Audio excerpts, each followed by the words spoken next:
snake oil, 50k, anything that says organic in it. I was just kidding, by the way.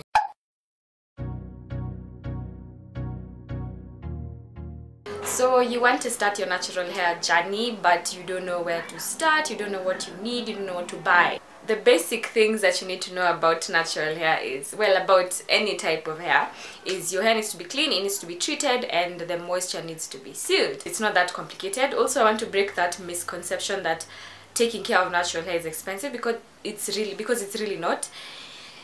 It can be if you don't know what you're doing, but it doesn't have to be. To wash your hair, you need a shampoo.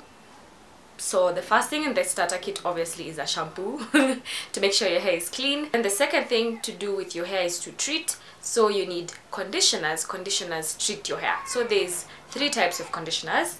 There's the rinse out conditioner, there's a deep conditioner, and there's the leave-in conditioner. So as the name suggests, the rinse out conditioner, you just place it on your hair for a few minutes, 5 to 10ish, and then you rinse it out. So basically it's just to help with slip, just to give your hair slip and to add on moisture. So it's a very lightweight product for that purpose. And then the second one is a deep conditioner. A deep conditioner, as the name suggests, it penetrates your hair, so it sits on your hair for longer, for like 30 minutes, just so it can penetrate your hair and rebuild your hair in terms of strength and moisture. So that's a deep conditioner. And then the third one is a, what is this? The third one is the leave-in conditioner. Leave-in conditioner, as the name suggests, once again, is the conditioner you leave in your hair after you're done washing it. So it's just to help your hair maintain until your next wash day or the next time you re-moisturize your hair. When it comes to deep conditioners, there's deep conditioner. There are deep conditioners for moisture, and then there are deep conditioners for protein. Protein is for strength, moisture is for elasticity. You need to at least have the two, one for moisture, one for protein, depending on what your hair needs, which you will know based on how it looks like or how it feels like. Right. Then the other thing you need to do is seal the moisture in your hair. So you need oils and you need butters, or oils or butters, oils and or butters. When you're starting off your journey, there's going to be a lot of trial and error happening, just so you can understand your hair, what it needs, what it likes, what it does not like.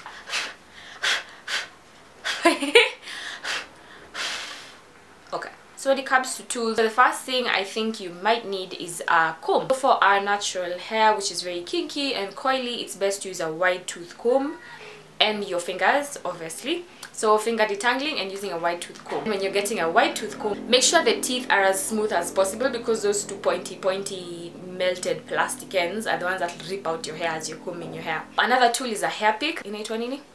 Afro comb, the one we call an afro comb, the one with the metal whatever's. Yes, it's nice for fluffing out your hair, like if you've done a twist out or a bantu knot out or any kind of out hairstyle, or you just want an afro.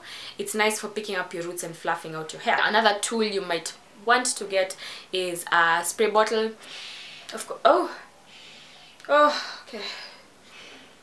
That was a sneeze that failed to make a debut.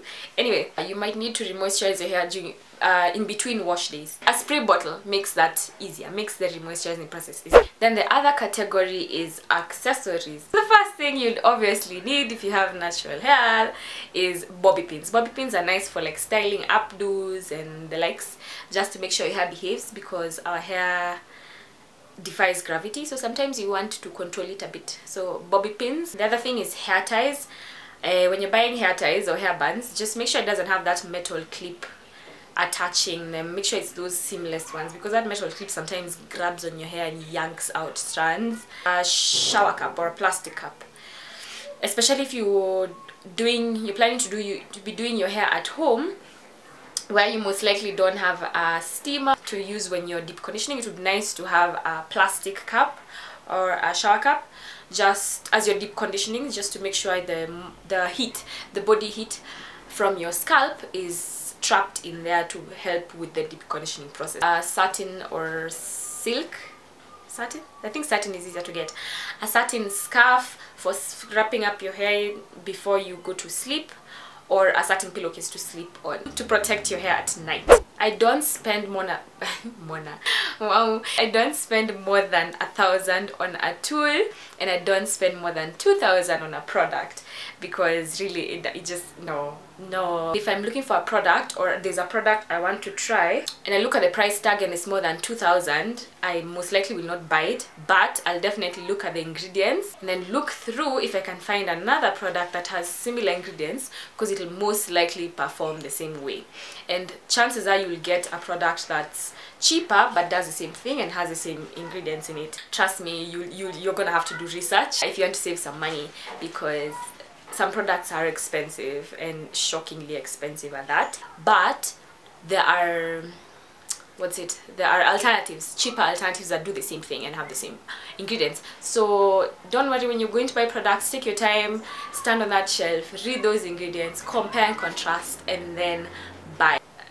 You don't have to break a bank to buy products, and you don't need a million products that do the same thing. That's it for this week's video. I hope it was helpful, and hopefully at least with this information you can be able to build a regimen and start your journey and enjoy the process. Really, I'll see you in the next one.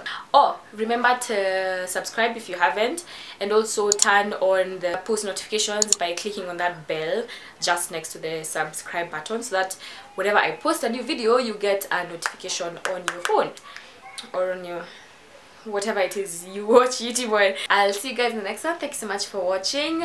Bye.